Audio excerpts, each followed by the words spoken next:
schémas importants qu'on voulait partager avec vous ce matin, qui posent des questions essentielles. Les majeurs. On en a beaucoup parlé avec Michael, c'est ça. Vous ne le quittez plus celui-là.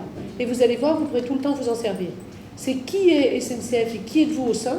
Donc quand vous émettez linguistiquement, vous êtes un énonciateur, vous êtes un émetteur, et vous allez avoir un but, une visée. Et après, vous devez vous dire qu'est-ce que j'ai comme matière. Et là, vous êtes dans l'art et la manière. Et nous travaillons tous ici, comme compositeurs, comme metteurs en scène de l'info, je dis toujours, sur comment le dire en fonction des cibles.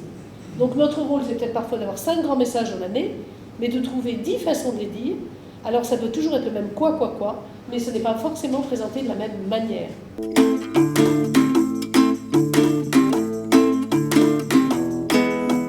Au-delà des rencontres et des ateliers, on s'appuie aussi sur notre studio du langage numérique, puisqu'on a la chance chez SNCF d'avoir une université qui se traduit par un espace digital dans lequel les communicants se rencontrent et vont chercher de la ressource.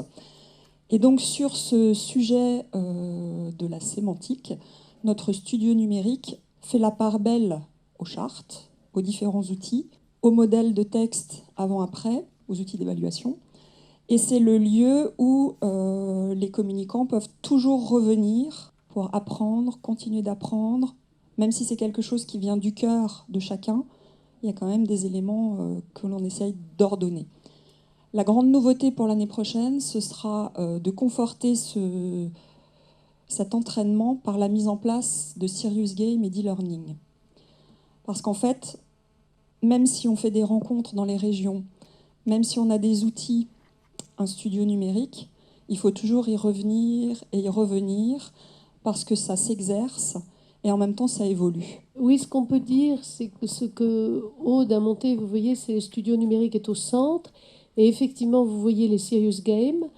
Les ateliers, peut-être Aude, on peut commenter qu'en sensibilisation, quand on va dans les régions, ils continuent de nous envoyer des textes. Et donc, c'est un procédé très vivant. Et les modèles appliqués, bien sûr qu'on les corrige, parce que parfois dans les régions, on retrouve encore des meilleures façons de faire. Donc, ça crée ce côté collaboratif de la page qui bouge, là, du web et de cette vie du numérique, qui effectivement est très, très forte. Et c'est sûr que les chartes, elles sont référentes, mais je pense que par le fait qu'on puisse aller à la rencontre, qu'on fasse des cafés des mots et qu'on soit constamment en train d'expliquer le langage, ils vont vers les chartes. Parce que si on les avait remises, distribuées, sans prendre la peine de faire ce travail de partage, elles ne pourraient pas être vécues.